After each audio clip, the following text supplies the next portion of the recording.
इस स्वतंत्रता दिवस के उपलक्ष्य में एक कविता प्रस्तुत करने जा रहा हूँ। मेरी कविता का शीर्षक है कि जब एक सैनिक शहीद हो जाता है और उसकी लाश को तिरंगे में लपेट कर उसके घर लाया जाता है तो उस घर की परिस्थिति क्या होती है, मैं अपनी कविता के माध्यम से आप सभी के सामने प्रस्तुत कर रहा हूँ।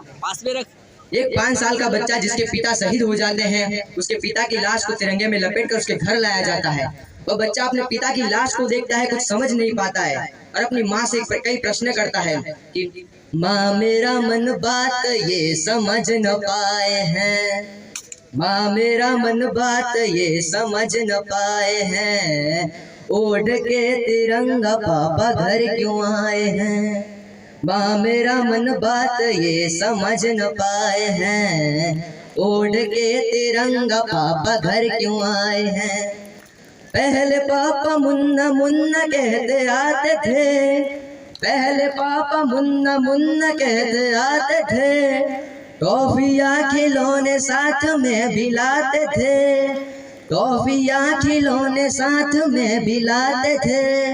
हाथ फेर सर पे प्यार भी जताते थे, गोदी में उठा के खूब खिलखिलाते थे, हाथ फेर सर पे प्यार भी जताते थे, गोदी में उठा के खूब खिलखिलाते थे। पर न जाने आज क्यों वो चुप हो गए, लगता है कि खूब गहरी नींद सो गए। पर न जाने आज क्यों वो चुप हो गए, लगता है कि खूब गहरी नींद सो गए। नींद से उठो पापा मुन्ना बुलाए हैं, ओढ़ के तिरंगा पापा घर क्यों आए हैं, ओढ़ के तिरंगा पापा घर क्यों आए हैं।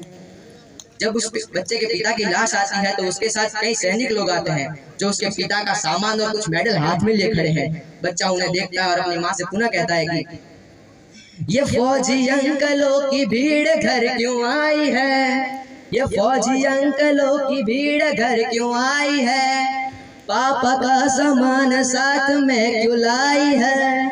पापा का सामान साथ में क्यों लाई है, साथ में क्यों लाई है वो मेडलों के हार, आंख से आंसू क्यों आते सबके बार बार, साथ में क्यों लाई है वो मेडलों के हार, आंख से आंसू क्यों आते सबके बार बार। ये चाचा मामा दादा दादी चीखते हैं क्यों, ये चाचा मामा दादा दादी चीखते हैं क्यों, माँ मेरी बताओ सर को पीटते हैं क्यों, माँ मेरी बताओ सर को पीटते हैं क्यों, गाँव क्यों शहीद पापा को बुलाए हैं, ओढ़ के तिरंगा पापा घर क्यों आए हैं, गाँव क्यों शहीद पापा को बुलाए हैं, ओढ़ के तिरंगा पापा घर क्यों आए हैं। जब उस बच्चे के पिता की लाश को शमशान पे ले जाने की तैयारी की जाती है तो बच्चा सोचता है कि जब भी उसके पिता आते उसे कंधे पर बिठा लिया करते और पूरा गांव घुमाया करते, पर आज पूरा गांव उसके पिता की लाश को कंधे पर उठा रहा है। वो उन्हें देखता और पुनः कहता है कि पापा कहाँ है जा रहे अब ये बताओ माँ, पापा कहाँ है जा रहे अब ये बताओ माँ, चुपचाप से आंसू बहा के यूं सताओ ना, पापा कहाँ है जा रहे अब ये बताओ माँ, चुपचाप से आंसू बहा के यूं सताओ ना,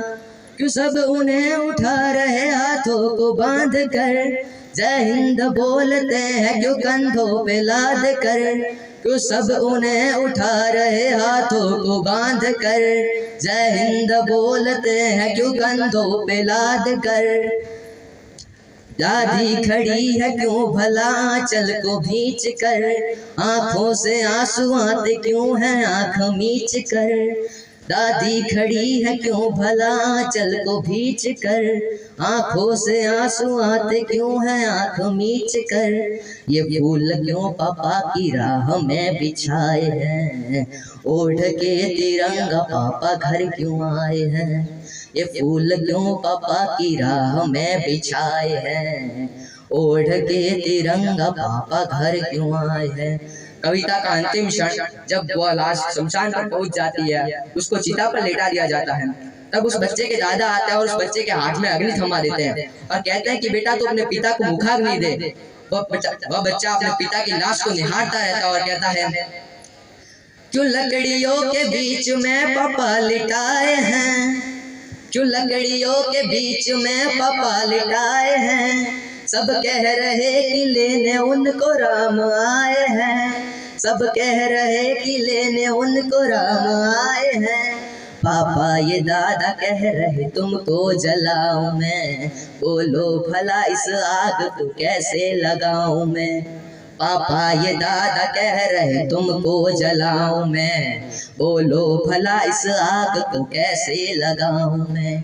इस आग में समा के साथ छोड़ जाओगे,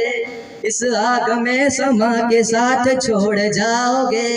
आंखों में आंसू होंगे बहुत याद आओगे, आंखों में आंसू होंगे बहुत याद आओगे। अब समझा हूँ कि माँ ने आंसू क्यों बहाए हैं, ओढ़ के तिरंगा पापा घर क्यों आए हैं,